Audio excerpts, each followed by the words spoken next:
The rain had been falling for hours. Fat, heavy drops that hammered the cobblestone street outside the Mirador Grand Hotel. The lobby lights glowed like golden syrup against the darkness, and the revolving doors creaked softly every time a guest pushed through them. Inside, Liam Carter adjusted his tie for the 5th time and tried to ignore the sting of hunger gnawing at his stomach. The uniform was 2 sizes too big and had been patched more times than he could count. His black slacks were thinning at the knees, and his shoes, once polished to perfection, had surrendered long ago to wear and tear. Still, he smiled. That's what he did. Smile. No matter how rude the guests were, no matter how heavy the trays got, or how many times someone snapped their fingers instead of saying please. He smiled. Tonight was no different. He had just clocked out after a 14-hour shift, double-booked banquets, a screaming wedding planner, and a broken dishwasher.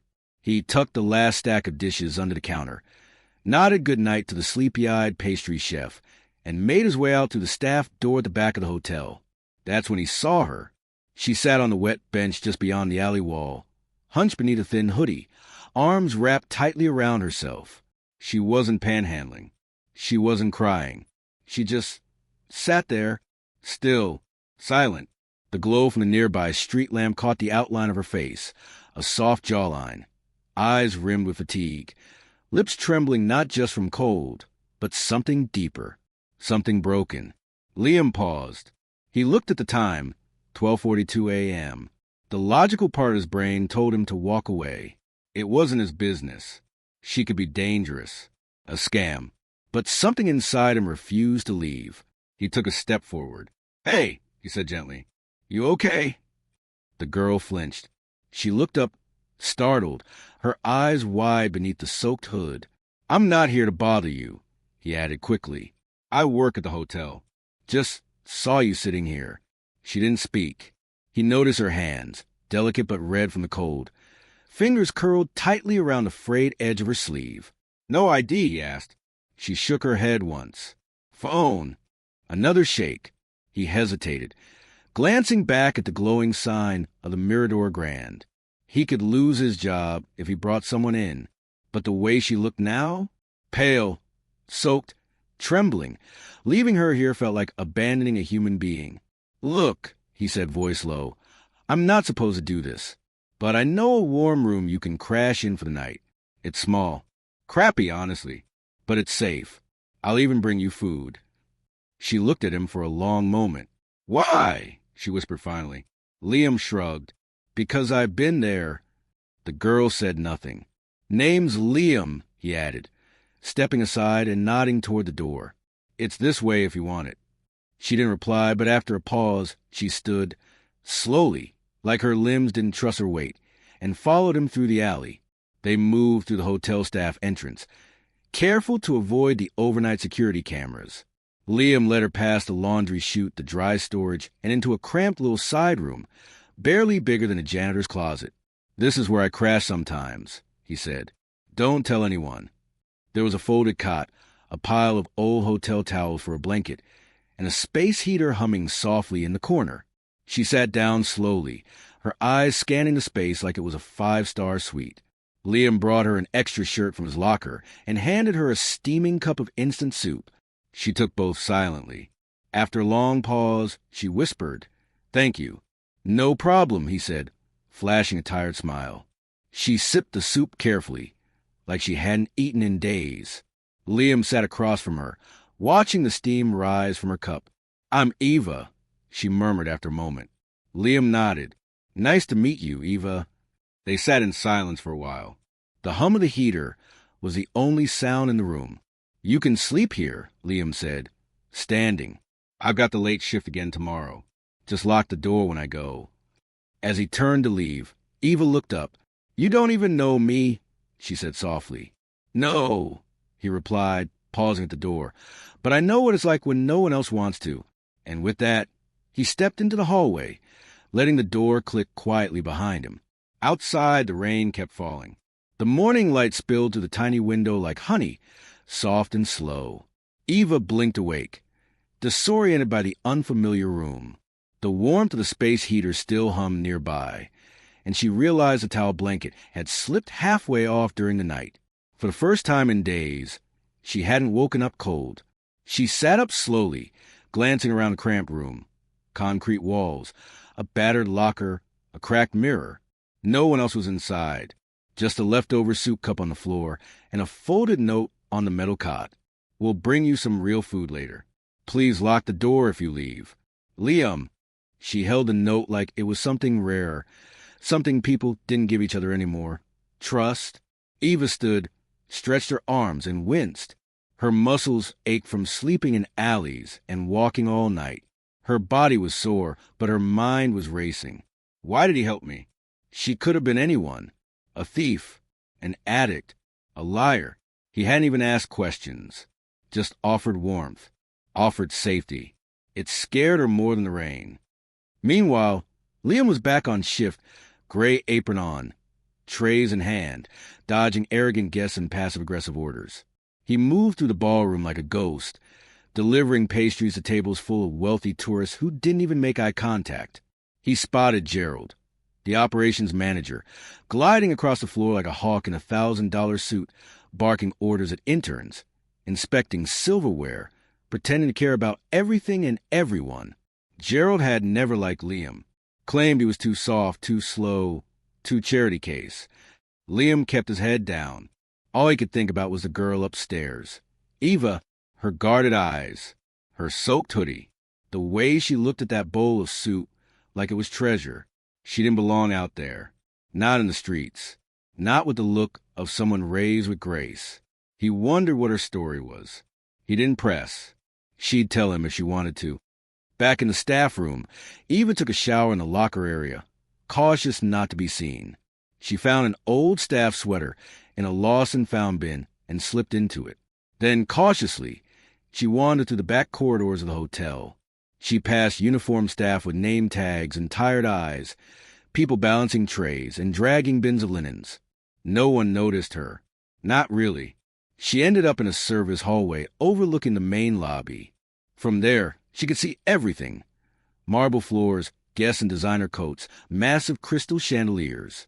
It was exactly how she remembered it. The Mirador Grand. Her mother used to bring her here for tea when she was a child. Back then, it was different, warmer, simpler. Her father, Richard Hawthorne, had built this hotel as a tribute to elegance. But after her mother died, everything changed, including him. Eva had been cast out years ago after a very public argument. No one knew what happened. Tabloids whispered rumors, but the truth was quiet. Richard stopped looking at her like a daughter and started treating her like a mistake. Eva vanished from public life. She traveled, studied, rebelled. But when news reached her that Richard had passed unexpectedly 2 weeks ago and that the board was refusing to honor her inheritance, she knew she had to return. Not as Eva Hawthorne, but as no one. Later that evening, Liam returned with a warm paper bag. "Hope you like grilled cheese," he said, offering her the sandwich with a shy smile. Eva nodded, taking it with both hands like it might disappear.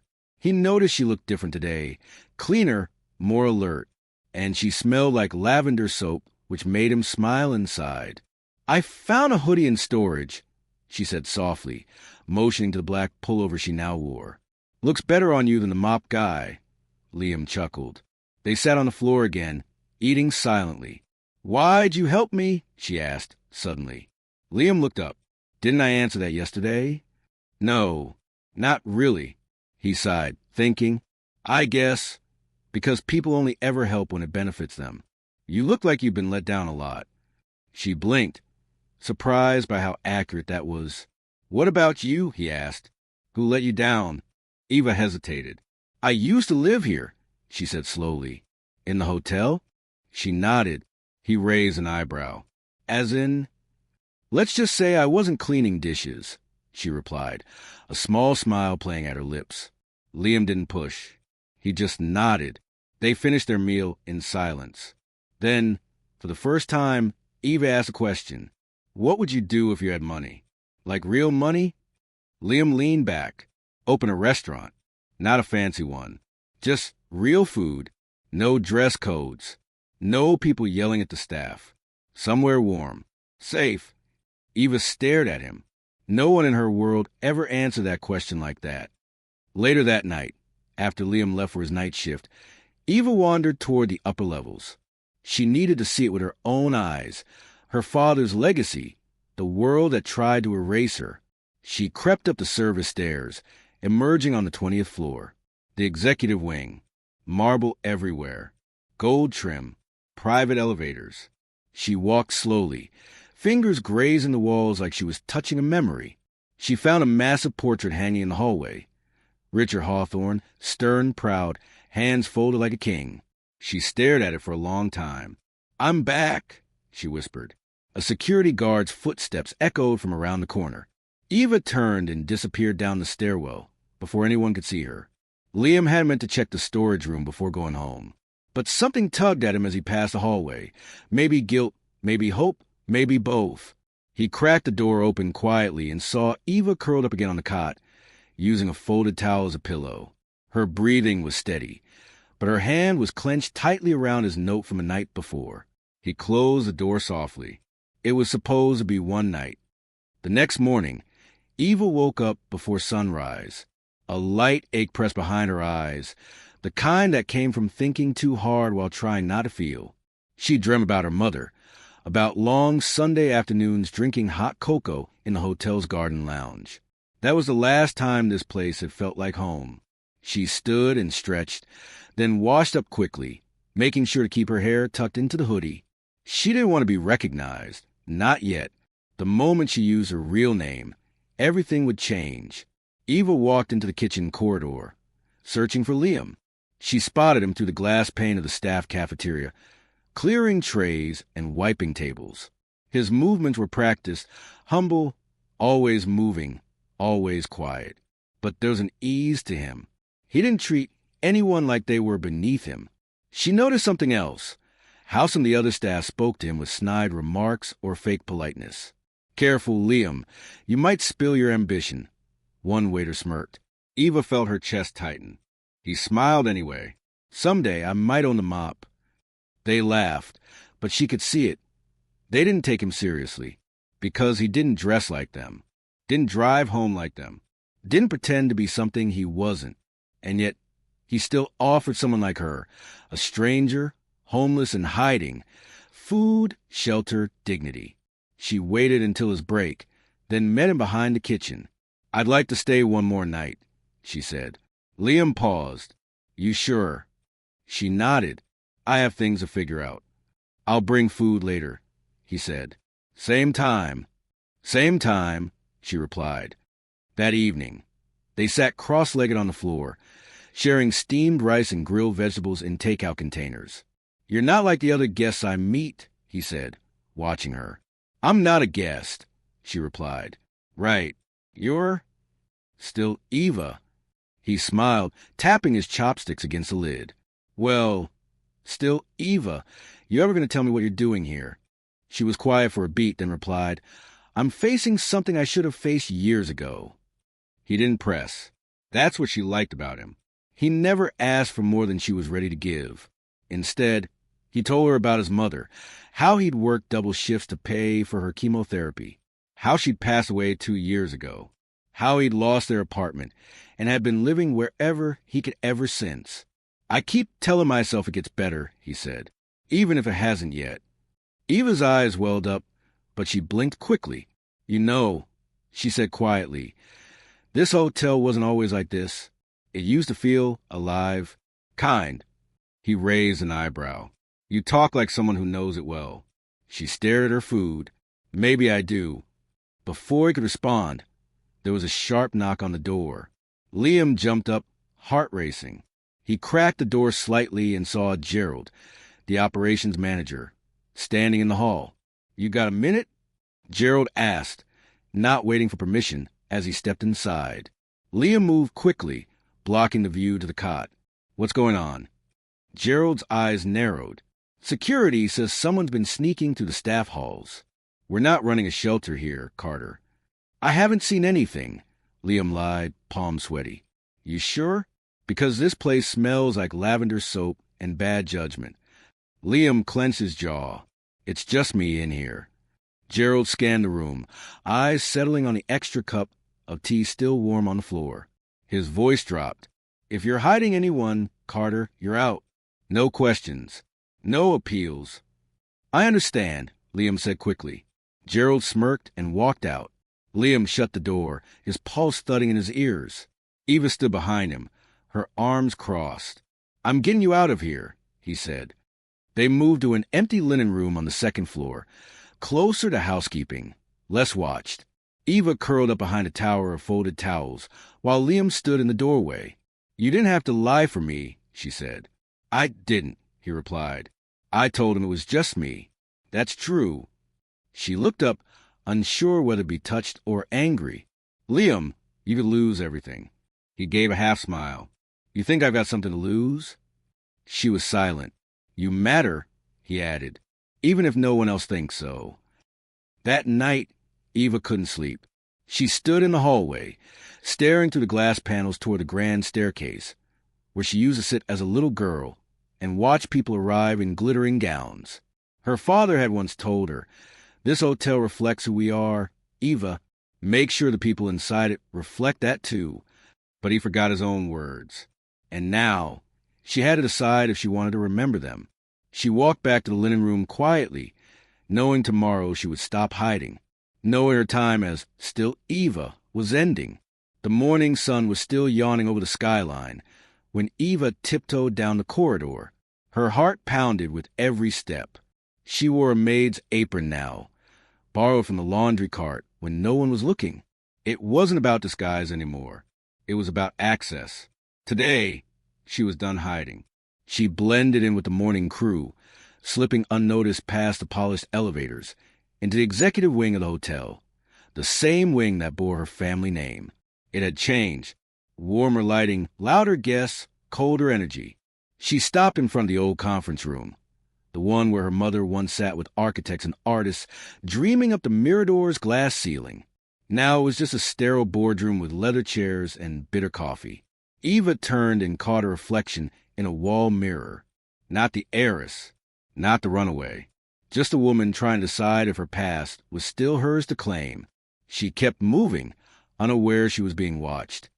Elsewhere, Liam was prepping coffee trays in the back pantry, stacking cups like puzzle pieces, still shaken from Gerald's visit the night before. Gerald had been hovering more than usual, staring too long, asking too many questions. Liam could feel it. The hotel had never been a safe place for the poor. Just a palace that let you mop the marble as long as you stayed invisible. He turned a corner and nearly ran into Gerald himself. There he is, Gerald said sharply. Got a minute? Sure, Liam replied, cautious. You've been busy. A little too quiet for someone on probation. Liam raised an eyebrow. Probation? You're hiding someone, Gerald said flatly. I saw the tea. I saw the shoes. Liam said nothing. I'm giving you one chance, Gerald continued, voice low. Turn her in or walk out. I don't know what you're talking about, Liam replied evenly. Gerald stepped closer. You don't belong here, Carter. You never did. Back upstairs, Eva stood before the giant oil painting of Richard Hawthorne. Her father, cold eyes, iron jawline. The kind of man who built empires with handshakes and silences. The plaque beneath read, Richard A. Hawthorne, founder, visionary, legacy. No mention of the daughter he'd abandoned, her fists clenched. Nice art, a voice said behind her. Eva turned sharply. A middle-aged woman in a burgundy suit stood there, heels sharp as knives. Her name tag read Marissa, guest relations director. You knew? Marissa asked, I in a uniform. Eva nodded slowly. Just covering. You're not supposed to be on this floor. I got lost. Marissa narrowed her eyes. What's your name? Eva hesitated, then smiled slightly. Mary. Mary what? Carter. It was the first name that came to her lips, Liam's last name. Marissa made a note on her clipboard. Next time, don't wander. Eva dipped her head and turned quickly. Her heart thudded. She was running out of borrowed time. That night, Liam and Eva met again in the linen room, both on edge. He knows, Liam said quietly, pacing. Gerald, he's got it figured out. Eva sighed. He tried to corner me, too. Liam stopped. What? I went upstairs, she admitted, to the executive wing. Eva, you can't. I have to, she snapped. I'm not just hiding from him. I'm hiding from the truth. Liam looked at her closely. Who are you, really? She sat down slowly, rubbing her hands together. My name is Eva Hawthorne. The silence dropped like a hammer between them. The Hawthorne? Liam asked. She nodded. Daughter of the man who built this hotel. I came back to claim what he left me, but the board's trying to block it. They said I was gone too long, that I gave up my rights. Liam sat back, stunned. You slept on a cot in a closet when you could have walked into the lobby? Eva looked him in the eyes. I needed to know if this place was still mine, and I didn't want to come back as her. I wanted to come back as me. He said nothing. I didn't mean to lie to you, she whispered. But you're the only one who ever treated me like I mattered before you knew my name. Liam stood and walked toward the wall, his fists tight. I trusted you, he said quietly. I know. I put everything on the line. I know, she repeated, voice breaking. Liam shook his head. I lost my job for you, Eva.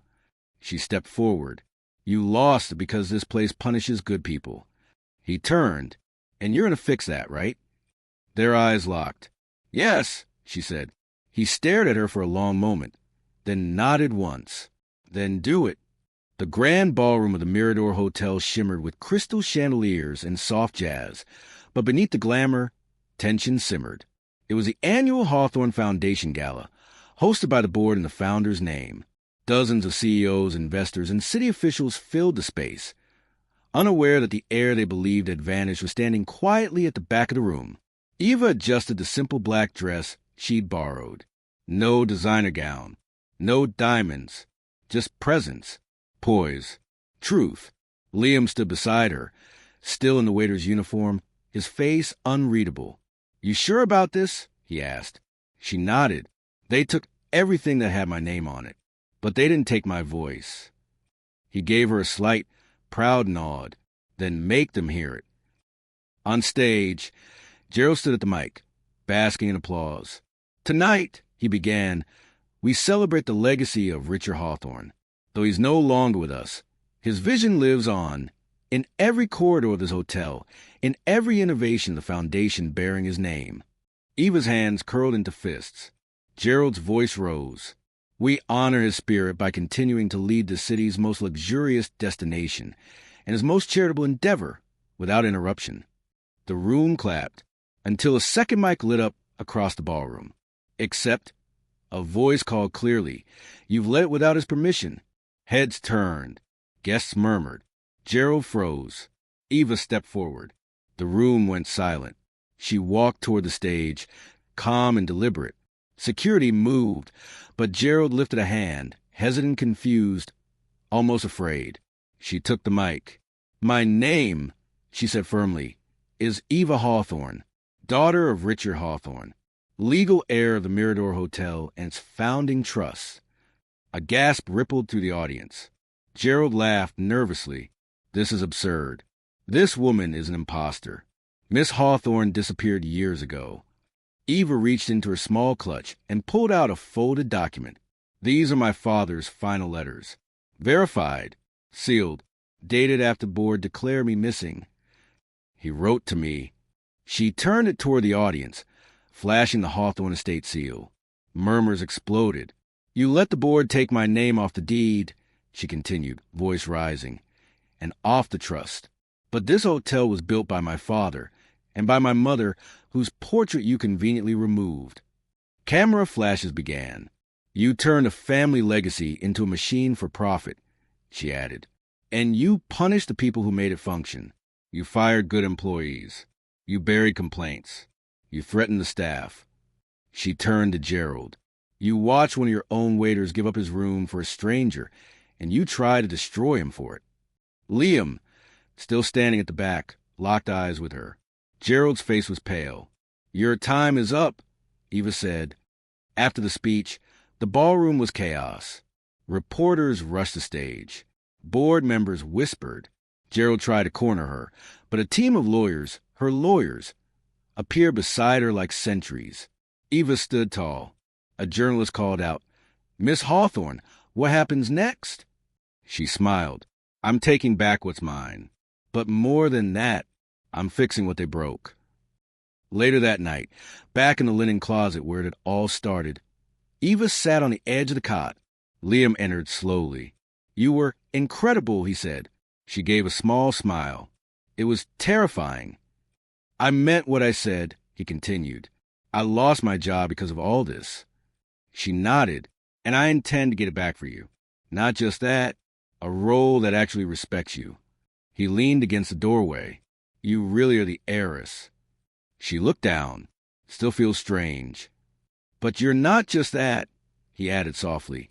"You're also the girl who gave me leftover cake when I had nothing to eat." They both smiled at the memory. "And the one who cried when she saw her mother's portrait missing," he said. Eva looked up. "You're the only person I've ever met who walked away from $1 million name just to find her soul." Eva stood, her voice low. "I'm not walking away anymore." He stepped closer. "So what now?" She took his hand. "Now we rebuild." The marble lobby of the Mirador Hotel gleamed again, but not from polish, from purpose.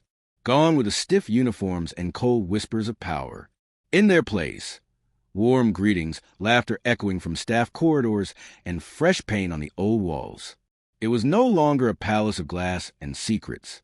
It was breathing again. Eva stood in her father's old office, now hers. The portrait of her mother had been rehung behind the desk, restored, framed in gold leaf. Below it, fresh white orchids bloomed in a vase. Her mother had loved orchids. A knock at the door. Liam entered, dressed not in a waiter's uniform, but a sleek dark gray suit. Simple, but proud. "You look like you belong here," she said with a smile. He raised an eyebrow. "You sure you want to give a broke ex-waiter an actual office?" "You're not just a waiter," Eva said. "You're someone who saw value in people, even when they were hiding it." She handed him a folder. "Director of Guest Experience." His hands trembled slightly. "Eva, I don't even have a college degree." "You don't need one," she replied. "You have something rarer, empathy and loyalty, the kind of loyalty that lets you offer your last coat to someone freezing." He blinked hard, trying not to tear up. She touched his arm. "We're not just rebuilding this hotel, we're redefining it." In the weeks that followed, everything changed. Eva held open forums with the staff, from kitchen workers to bellboys. She listened. She made notes. She rehired those unfairly fired under Gerald's regime. She created emergency funds for employees in crisis. And most shockingly, she launched the Hawthorne Hope Program, a foundation to help struggling single parents and homeless youth, inspired by the stories she'd seen while hiding in plain sight. Liam became the heart of it. He trained staff on compassion-centered service. He helped design a mentorship system for underprivileged youth interested in hospitality careers. He even initiated quiet rooms on each floor for grieving guests, panicked travelers, or overwhelmed parents. One afternoon, Eva found him sitting in the rose garden her mother once loved. He looked peaceful. "You okay?" she asked. He nodded. "Just thinking how life flips. 1 minute, you're sleeping in a broom closet. The next, you're rewriting hotel policy with the owner." She sat beside him. "Funny, I spent years hiding my last name. Then I met a man who didn't care about it, and he reminded me who I was." Their hands brushed. "I think," Liam said slowly, "I was always waiting for you to walk through that alley, cold, hungry, and scared, so I could finally prove I was more than my paycheck." Eva looked at him. "And I think I waited years to meet someone who'd look at me and see a person, not a price tag." He turned to her. "So, can I take you out for a real dinner this time? Not leftovers on a folding table." She laughed. "Only if we leave a big tip." The Mirador made headlines for its transformation. Heiress returns and rebuilds her empire with love. Read one. From linen closet to boardroom. The waiter who helped save a hotel, said another. But none of it mattered to Eva. Not the press, not the profits. What mattered was this. A young woman with a bruised past had taken her future back. A man with no title had found a place to lead, and together they had turned broken bricks into a home again, not just for themselves, but for everyone who walked through those doors. 2 months after the hotel's relaunch, life had found a rhythm. Eva's days were a dance of meetings, renovations, policy changes, and outreach events. Liam had become her right hand, and the staff's favorite problem solver. The Mirador felt like a heart finally beating to its true rhythm. Then came the letter. It arrived not by courier or email, but tucked into an old leather-bound ledger that Eva found while reviewing her father's safe. It was sealed with her mother's wax stamp. Shaking slightly, Eva broke it open. To my daughter, Eva, if you're reading this, then fate has finally brought you back where you belong. But there is something you still don't know. The letter revealed that Eva's mother, Isabel Hawthorne, had not just been the wife of a tycoon.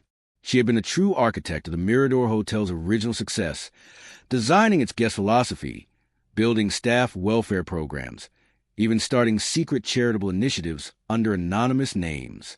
But when she fell gravely ill, Gerald stripped her of her authority. And before she passed, she made sure Eva would inherit not just her name, but a secret. A hidden equity account set up in Eva's name worth millions. But the letter contained more than numbers. Use this not for wealth, but for justice. For those we couldn't protect when power blinded love. Your father wasn't always cruel. He was once kind. But money changed him. Don't let it change you. Eva sat in silence, tears rolling down her cheeks. It wasn't just a letter. It was a map to her mother's soul. She shared it with no one, except Liam. That night, under the soft glow of rooftop garden lights, Eva read the letter aloud to him. Liam listened, silent, then finally asked, "What will you do with the money?" She folded the pages gently. Honor her. Finish what she started. The next morning, Eva made a series of stunning announcements. A permanent endowment of $20 million to the Isabel Hawthorne Foundation for women and children in crisis. Partial ownership shares to long-serving staff, making them stakeholders in the hotel's future. Scholarships in her mother's name for hospitality students from struggling families. But not everyone was happy. A week later, Gerald Hawthorne returned, bankrupt, bitter, older, but still carrying the steel-eyed arrogance of a man who believed the world owed him control. He demanded a meeting. "You think you can take everything I built and turn it into some charity circus?" he spat, slamming the guest ledger on the conference table. Eva remained calm. "You built a palace for yourself. I'm building a home for everyone else." "You'll run it into the ground," he sneered. "Emotion doesn't keep the lights on." Liam stepped in then. "No, but loyalty does, and Eva's earned every bit of it." Gerald laughed cruelly. "You're still letting the help speak for you?" Eva's eyes didn't flinch. "He's not the help. He's the future." For a moment, Gerald looked small, like a king stripped of his crown, and forced to see the truth in the mirror. He left without another word. That evening, as the sun dipped below the skyline, Eva and Liam stood on the rooftop garden, the same place she had once cried alone. He looked at her, quiet admiration in his gaze. "You didn't just rebuild the hotel," he said. "You rebuilt the legacy." Eva smiled softly. Not alone. They stood together, hands intertwined. Behind them, the lights of the Mirador glowed. And somewhere in the lobby below, a new guest was being greeted with warmth instead of scripted politeness. Because everything had changed. The Mirador Hotel sparkled brighter than ever. It was a 1-year anniversary of its relaunch, and the ballroom was alive with celebration. Strings of fairy lights twinkled above golden linens. Soft jazz floated through the air, and guests, once strangers, now felt like family. But the true warmth didn't come from chandeliers or champagne. It came from the heart of the woman standing on stage. Eva, in a silver evening gown that shimmered like moonlight, she took the microphone as the room quieted. "A year ago, I returned here as a stranger, alone, angry, and uncertain. Today, I stand here surrounded by friends, family, and a hotel that finally feels like home. Applause erupted. Some staff cried openly. Even the once cynical concierge clapped with misty eyes. Eva smiled, scanning the crowd, but her eyes kept returning to Liam, standing at the edge of the room in a sleek black suit, his sleeves rolled slightly the way he always wore them. He gave her a soft smile and a slight nod, their silent way of saying we made it.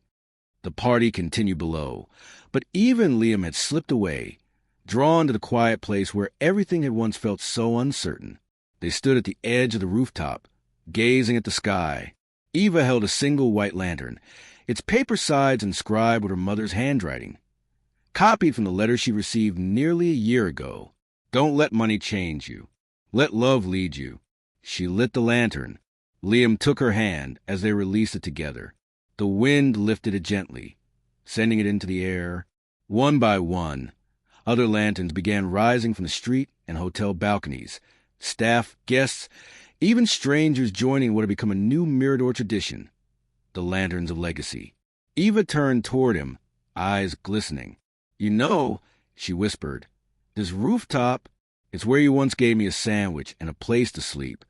He chuckled. And you paid me back by stealing my job. She laughed, swatting his arm. Then suddenly, he dropped to one knee. From his coat pocket, he pulled out a velvet box. The world blurred. Eva Hawthorne, will you build the rest of your legacy with me? Her hands flew to her face, stunned. For once, words escaped her. She nodded, choked up. Yes. God, yes. 6 months later, the Mirador Hotel had opened 2 new branches, one in Lisbon and another in Cape Town. Both run under the same model, shared ownership, community-driven hiring, and ethical hospitality. Eva had become a force in the luxury industry, hailed as the heiress who rewrote the rule book. But her proudest title was wife, and perhaps one day soon, mother, because on their kitchen fridge, held up by a Mirador magnet, was a new letter. Approved. Baby Emily, domestic adoption. Placement within 3 months. Eva often thought about that cold night at the bus stop. She had nothing but a backpack, a secret, and no place to go. And Liam? He had barely enough to eat himself, but offered her warmth, food, and dignity, not knowing who she was, not caring, just choosing kindness.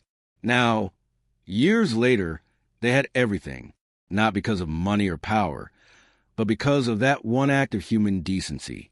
The Mirador shone into the night, but the brightest light was a love that had begun when a broke waiter let a shivering girl stay the night, never knowing she was the heiress to everything he ever dreamed of.